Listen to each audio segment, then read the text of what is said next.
პოლიცია პირბადეების დალუქვას აგრძელებს. მესამე დღეა რუსთაველიდან მომავალ პროტესტის მონაწილეებს აჩერებენ სამედიცინო ნიღბებს, ართმევენ ვარდისფერი სასაჩუქრე ლენტებით, ნივთმტკიცებებად ლუქავენ და ოქმს უდგენენ. მომდევნო დღეებში კი ამოქმების საფუძველზე მოქალაქეებს აკავებენ და გზის გადაკეტვას, ან სახის დაფარვის გამო 15 დღემდე ვადით ციხეში უშვებენ. ამ მიზეზებით ადმინისტრაციულ პატიმრობაში უკვე 19 პირი იმყოფება, მათ შორის არიან ჟურნალისტები ვახო სანაია და ქეთა ციცქიშვილი.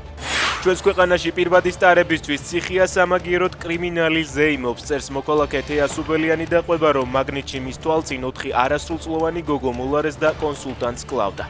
მსგავსი ძალადობა მხოლოდ ფილმებში მინახავს. შამპანურის ბოთლის თავში ჩარტყმა რომ დააპირა, შემოვარდნენ კაცები და ვერ აშველებდნენ. ბოთლი მოიქნია, წიხლებით შედგნენ კონსულტანტს, წერს სუბელიანი და ფოტოს აქვეყნებს.